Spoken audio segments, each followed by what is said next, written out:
Prices of essential commodities are straining household budgets, especially for low-income families. 2025 সালে time ম্যাগাজিনের 100 জন শীর্ষ প্রভাবশালী ব্যক্তির তালিকায় স্থান করে নিয়েছেন বাংলাদেশের অন্তর্বর্তীকালীন সরকারের প্রধান উপদেষ্টা ডক্টর মোহাম্মদ ইউনূস।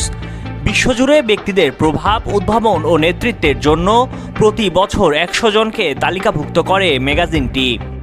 ডক্টর ইউনূসকে কেবল তার অতীত অবদানের জন্যই নয়, বরং বাংলাদেশে গণতান্ত্রিক প্রতিষ্ঠান পুনর্গঠন ও নাগরিক স্বাধীনতা সমুন্নত রাখার জন্য বর্তমান প্রচেষ্টার জন্য তাকে স্বীকৃতি দেওয়া হচ্ছে। টাইম ম্যাগাজিনের এ তালিকায় বিশ্বনেতা, রাজনৈতিক ব্যক্তিত্ব, উদ্ভাবক ও রাজনৈতিক আইকনদের নাম রয়েছে। এতে ডক্টর মোহাম্মদ ইউনূসের পাশাপাশি ডোনাল্ড ট্রাম্প, ইলন মাস্ক সহ অনেকের নাম রয়েছে।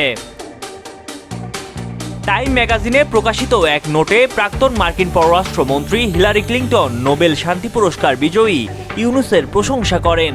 তিনি লিখেছেন, গত বছর ছাত্র নেতৃত্বাধীন এক অভ্যুত্থানে বাংলাদেশের কর্তৃত্ববাদী প্রধানমন্ত্রীর পতনের পর একজন পরিচিত নেতা জাতিকে গণতন্ত্রের দিকে পরিচালিত করার জন্য এগিয়ে আসেন। তিনি নোবেল শান্তি পুরস্কার বিজয়ী মোহাম্মদ ইউনূস।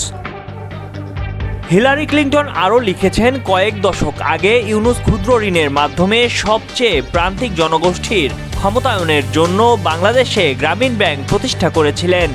লাখ লাখ মানুষ, যাদের 97% নারী, তাদের ব্যবসা গড়ে তুলতে, পরিবারকে টিকিয়ে রাখতে এবং তাদের মর্যাদা পুনরুদ্ধার করতে সহায়তা করার জন্য। গণ অভ্যুত্থানের মুখে গত 5 আগস্ট ক্ষমতা ছেড়ে পালিয়ে দিল্লি চলে যান শেখ হাসিনা।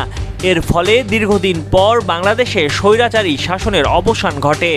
এরপর গত 8 আগস্ট অন্তর্বর্তীকালীন সরকারের প্রধান উপদেষ্টা হিসেবে শপথ নেন নোবেল বিজয়ী ব্যক্তিত্ব অধ্যাপক ডক্টর মোহাম্মদ ইউনূস এবং অপর 16 উপদেষ্টার মধ্যে 13 জন উপদেষ্টা।